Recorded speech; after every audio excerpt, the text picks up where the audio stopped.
सगळ्या मुलांना म्हणजे मैत्रिणींना सुना येतात हे येणार त्याप्रमाणे म्हणजे जनरल आपण जे जमेत धरलेलं असतं ना की आता मुलगा मोठा झाला छान मुलगी बघायची लग्न करायचं तेच जमेत धरलेलं असतं आणि एकदम हे मोठा एक धक्का मानसिक धक्का म्हणलं तरी चालेल त्यावेळेस मला होता एकदम. पण त्याच्यातून सावराला मला मुख्य म्हणजे समीरनी आणि माझ्या मिस्टरांनी मुख्य म्हणजे अमितनी पण खूप छान प्रकारे मदत केली. त्यांनी छान छान लेख वाचायला दिले, पुस्तकं वाचायला दिली आणि मुख्य म्हणजे त्याच्यानंतर माझ्या एक लक्षात आलं की हे गैर काही नाही, हे नैसर्गिक आहे.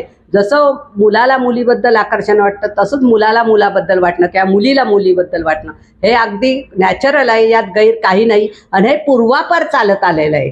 पण जेव्हा समीरने तुम्हाला सांगितलं की अमित तो पार्टनर आहे ज्याच्या बरोबर त्याला लग्न करायचं आहे किंवा तो समलैंगिक आहे, हे जेव्हा तुम्हाला कळालं तेव्हा अमित बद्दल नक्की काय भावना तुमच्या डोक्यामध्ये होता किंवा पहिली रिॲक्शन तुमची काय होती?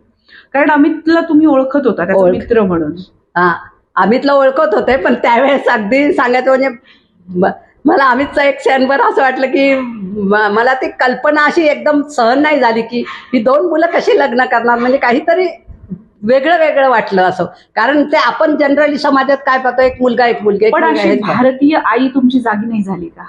झाली ना. मग त्यावेळेस मला अशी आतून खूप असं म्हणून तर मी म्हणलं त्या दिवशी मी खूप रात्री खूप रडले, म्हणजे माझ्या भावना सगळ्या मोकळ्या केल्या. आणि त्याच्यानंतर त्या रात्रभर मला झोप लागली नाही. मिस्टरांनी समजून सांगितलं, दुसऱ्या दिवशी समीरनी पण मला खूप समजून सांगितलं, त्याच्यानंतर अमित आल्यानंतर अमितनी पण मला व्यवस्थित समजून सांगितलं. त्यानंतर हळूहळू माझी मानसिक स्थिती बदलत गेली आणि मला हे समजून चुकलं की बापरे आपल्या मुलाला आपण नको तो मानसिक त्रास दिला. उलट म्हणजे मी त्याला इतकं माझ्या मनात काही यायला लागलं, हा अमेरिकेत आला म्हणून असं झालं. म्हणजे त्याच्यानंतर मग पत्रिका दाखवणं किंवा ते कुठल्या तरी ज्योतिषाकडे जाणं हे पण प्रकार केले.